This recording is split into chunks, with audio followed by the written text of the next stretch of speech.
I'ma keep it a bean. Stick to the script, every scene. This from last year, but they clean. Say to say, I'ma take something else, but it's winning team. Charlie Sheen, fam gang, the regime. I'm from Piney Green. What's good, I'm Shellitronnn, but you can call me Coach, and I'm back at it again with a brand new video, and I'm gonna keep it a bold bread biscuit here. After seeing the news from last night, we gotta start asking ourselves some very serious questions as Panthers fans, and you might be asking yourself what happened last night, but I know you aren't asking yourself what happened last night, because what happened last night, everyone who has anything to do with any kind of sports team or whatever, you know what happened in the middle of a preseason game that his team was involved in.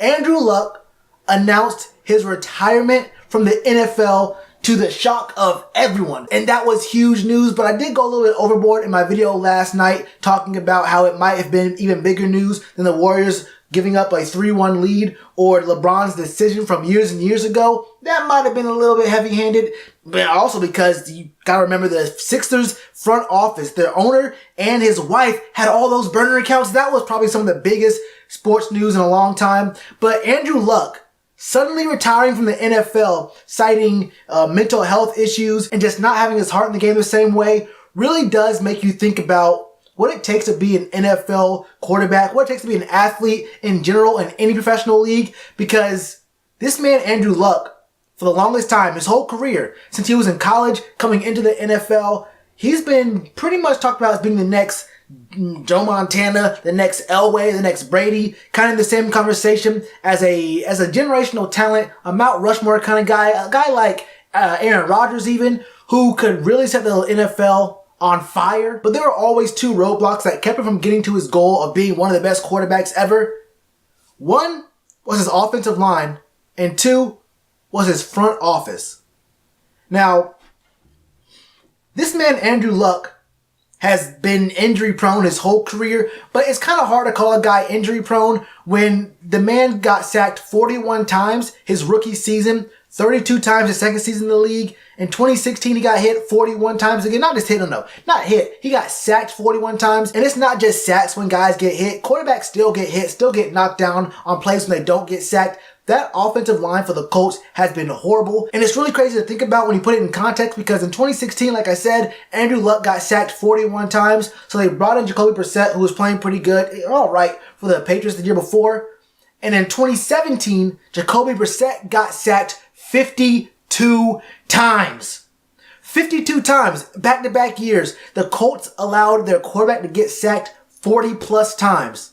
Now, sometimes sacks are on the quarterback, but when you get to see something like 52, 41, multiple times, it's not, you can't really just put it all on the quarterback. The front office for the Colts never gave this man an offensive line, and that was a big issue for Andrew Luck. Small injuries became big injuries, and then big injuries kind of exacerbated themselves, so they became more small injuries, and then those small injuries always lingered to the point where Andrew Luck was always in a state of rehab. He was always coming off injury or about to get injured, and it came to a point where he was like, I just gotta be done with it. And this isn't a video about the Colts. I'm saying all this to give context to our own team right here in Carolina, man.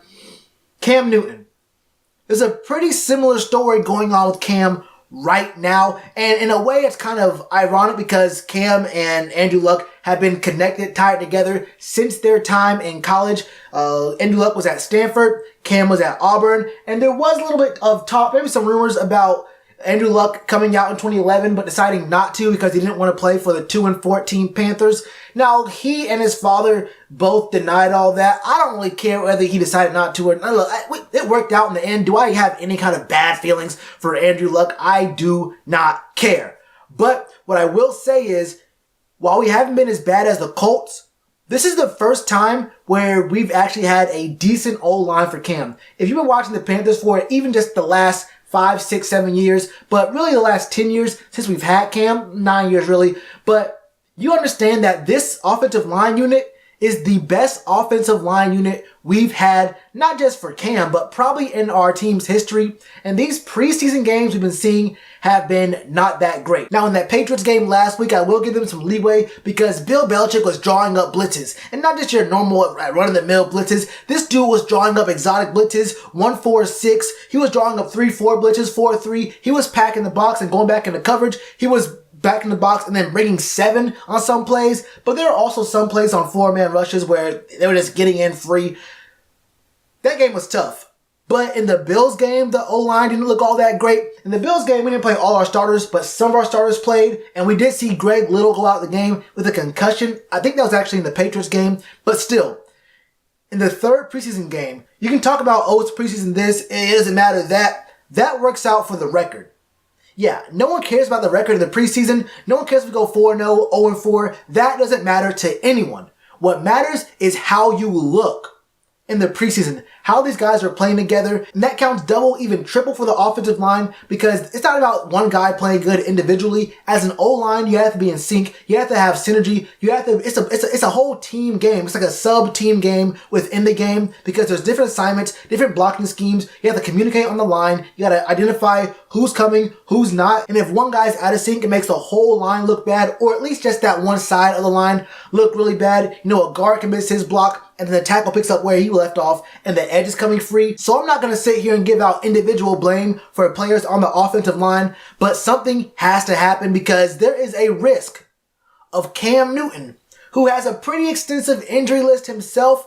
Now, I could go through it in this video, but I think we all understand the kind of things that Cam's going through. Most notably, that shoulder injury from 2 years ago that he got surgery on, got a little arthroscopic, cleanup going on just this past season. And this is a year where Cam has to perform. Not just play good, but he has to stay healthy. That's the baseline. Play good, but stay healthy because there's a chance that what we're seeing from Andrew Luck might not just be isolated to an Indianapolis Colts issue. And y'all know me, I'm really tight to come up here and start overreacting, getting crazy, and start making wild claims.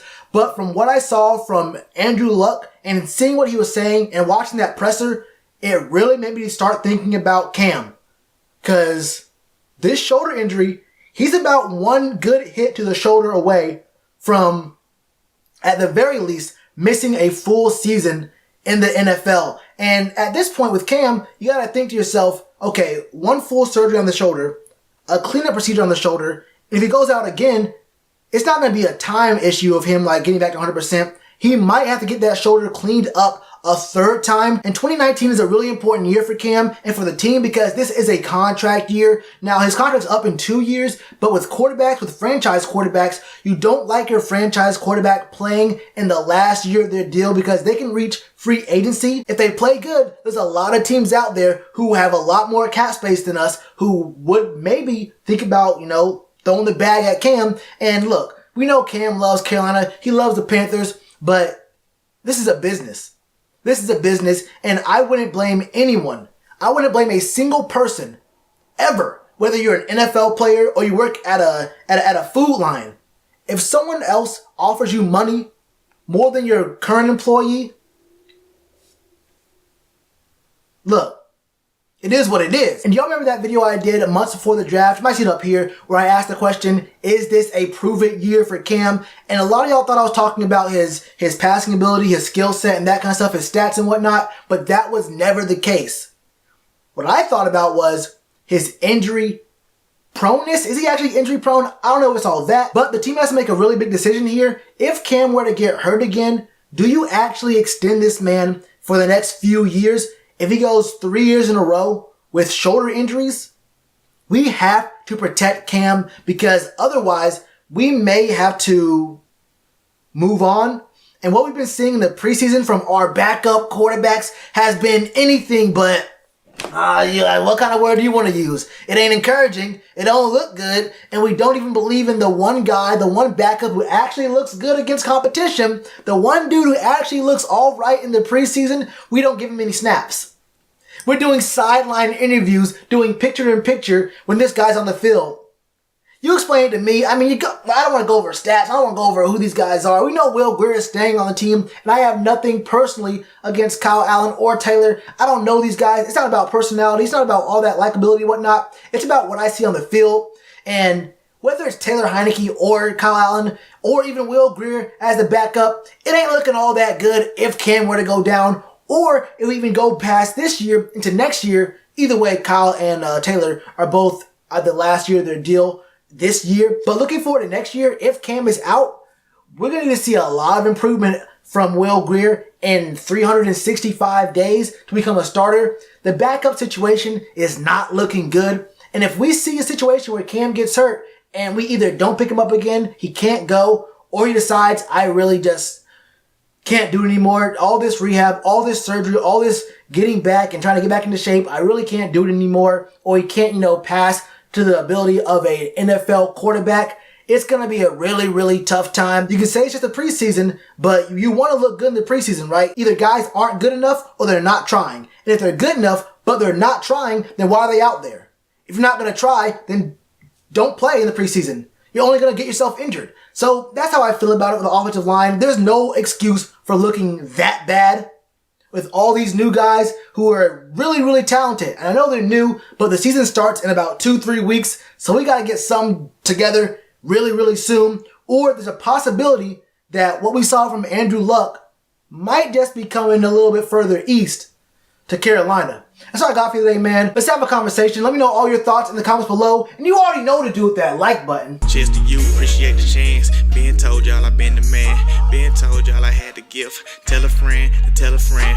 Real ones gonna recommend. Count this as another win.